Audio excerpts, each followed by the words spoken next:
if there is anything that can't be argued, it is the plus B. I mean, it is just the thing that, I mean, it's a standout. Just it's an insane product. It's lights out. That's the term. That's the word I've used all years. It's lights out.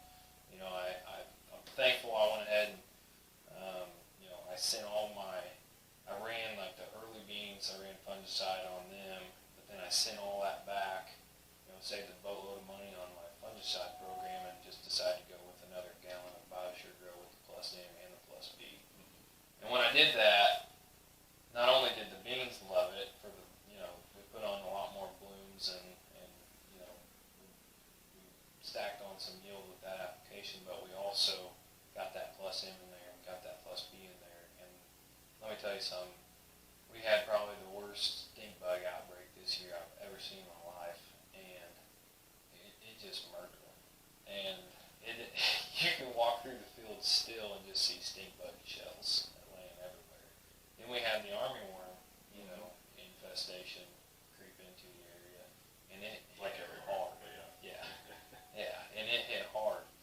And so I went back out to those fields that, like, I think we were at that point like 3 weeks in with the plus B applied, right? And so, and I applied that plus B at R1, and then now fast forward 3 weeks, and I'm worried about armyworms. Well, the armyworms, they were present when I first found them. They were there, but they hadn't done any damage. Then I go back a few days later, and I'm finding them dead underneath the canopy. And they turn white, and they just look mummified. And same way with the sting bugs. They're dead, and I'm not finding any, you know, pod sting or anything, and they're just laying dead, just shells, empty shells underneath the canopy. And I found grasshoppers the same way. And I found grasshoppers dead under the canopy. And so if there's anything that anybody could ever say, just if there's one takeaway that nobody, I mean, I guess one thing that nobody can take away from the product is that it is lights out on bugs. Like 100%. No argument there.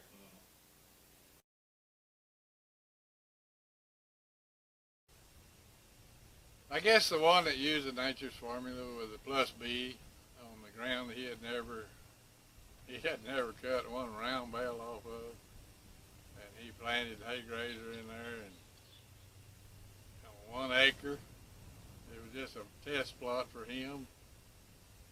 He had never cut a bale off of it, and he cut 17 bales off of one treatment of nature's formula plus B, and he added a total of 11 acres. Others were food plots for deer, and they cut 77 round bales off that 11 acres with one treatment at minimal expense. Last year, I've got a neighbor over there that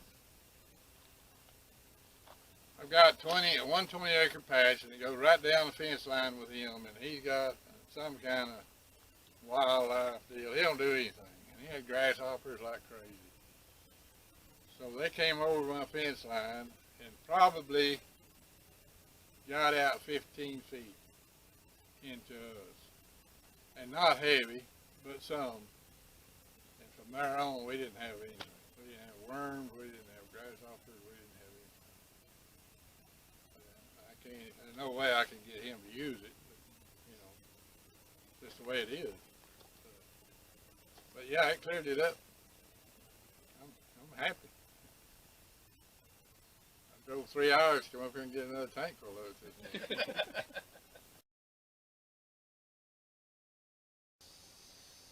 So then in your area, to your knowledge, you're the only ones that don't have to spray insecticide and don't have to spray fungicide ever?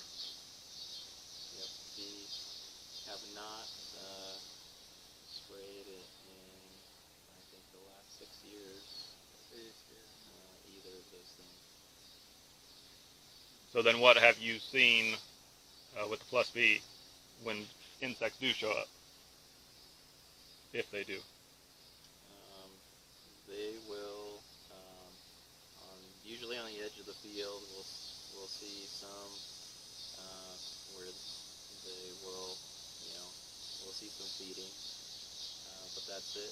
And it either takes care of them, or we can find the carcass of the insect, or they just move out of the area.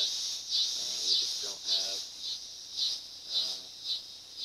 those sort of feedings really in the center of the field anymore, and they just don't stick around when the plus B's in there. We just haven't had a issue. We've never had a basically call anyone and ask, what is this? This is, something's getting out of hand. We just don't have those issues anymore. It's kind of peace of mind a little bit too. Once you put that on, it's you don't have to be worrying all the time that you have to be out there to check everything. But it's still important to go out and look. But it just is a huge peace of mind. What are some of the examples of insects that you have found in your corn and soybeans that it's been effective on? We found Little kind of butterfly thing. Whatever, I guess it's hard to come up with all the names here at the moment, I guess. But anyhow, about any earworms or beetles or I guess whatever we've run into so far is taken care of the problem we've had. So. Yeah, I suppose it'd be easier to say what haven't we found. There's grasshopper, we've had earworm, cutworms never really been a problem. I don't find them, but they should be there, and they're not.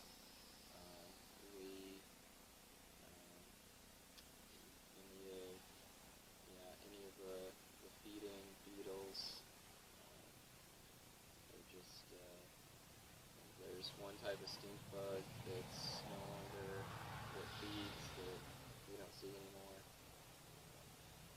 The soybeans, I mean the stem borers. Stem borers. They'll take care of those as well. I don't know, it's just some of your basic soybean problems. It seems like it just pretty much eliminates all those. Yeah, just for the first time this year, we saw Japanese beetles in the soybeans, and they did some feeding, and then they were gone. So it seemed to keep those out. I don't know. I didn't find a carcass of one of those, but all we're wanting is either a deterrent or to take care of them, and it seems to be that in spades.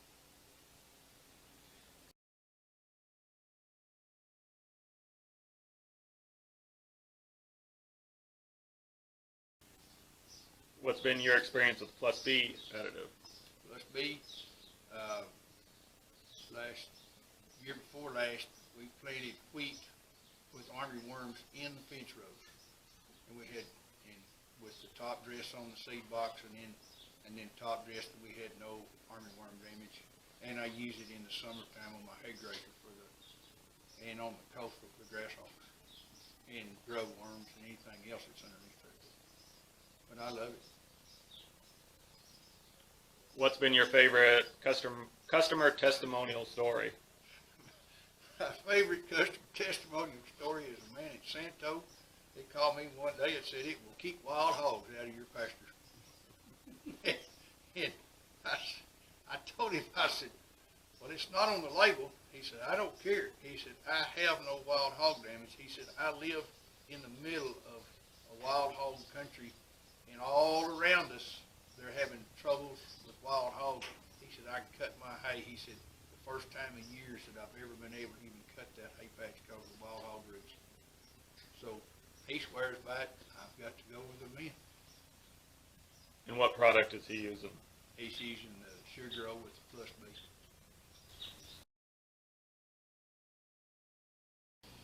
Just tell us a little bit about what you've seen this being your first year. What were your first impressions? On the food beans, if you've ever grown food beans or jumped in that hula hoop, they're pretty picky. And I was very, very concerned about if there's going to be any noticeable damage.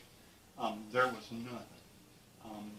These food beans are scouted by a third party representative of the food organization, and these are the only beans that we put the plus B on that we did not have to apply any other insecticide for bugs of any type. On a regular food beans, we put out a product called halogen, and it's pretty much a worm herbicide. Worms is about all it really touches. It didn't fail, but it didn't work nearly like it should. A representative for that company refunded about 200 or 300 acres of food beans we grew, and she said put out Intrepid Edge. Well, we went back and reapplied Intrepid Edge to all the food beans except this 50 acres that we put the BioSureGrow on. And the Intrepid Edge worked. We saw no worms. It did what it was supposed to. But walking through the fields and doing everything with the BioSureGrow with the plus B, we might find insects, but we found them sickling or dying, and there was absolutely no damage to these beans. We finished the field today thrashing them, and they're being hauled off. Well, I've got the ticket on it. They were accepted just like any regular bean. They're, a conventional bean, so you do have a little extra babying of them. So the quality and the damage, if there was going to be any, I was very concerned about using the product for the first time. And it was very clean, very clear. It was able to be applied with other things. It mixed well. I do my own spraying. I do my own mixing. So when you start putting Basagran, Blazer, Clethodim, kitchen soup with products, if you're going to add one more thing, a biological or anything else, you get a little iffy, especially if you're putting out a gallon an acre. I put a 55-gallon drum in that sprayer and went over 50 acres and put full rates of everything else, and it worked out well. So then please tell us what kind of insects here in Arkansas you typically deal with and what you've seen the plus B have an effect on. The plus B dealt well with the worms. From the food bean perspective, these food beans have to be sprouted. So the fact they have to be pretty good quality is amazing. We're looking at pod feeders. If it's not a pod feeder, if it does 10% damage on the leaves, who cares over a 50-acre bean field? So if we lost a few leaves, everybody does. You can have a hailstorm and lose more than that. So we were interested in pod feeders, primarily worms. But welcome to rice country, stink bugs are bad. We had no abnormal amounts of stink bugs to be noticed in any of this field. And we did, like I said, we applied halogen and Intrepid on the other fields simply for worms and stink bugs and just other things. I mean, even grasshoppers were very few and far between. And whether you are familiar or not, if you ever grow in Arkansas anyway, North Arkansas, if you grow anything in a bean field, you're going to know what a pigweed is. When you have pigweeds in conventional beans, you can put out all the Cobra, Flex Star you want, and you're still going to have a few. If we found insects, many times, what few weeds we had, that's where we found the insects, and they were usually dying or at least in a very ill state of health. And that was what impressed us most about it. There was no pod feeding. There was no damage to our actual bean crop.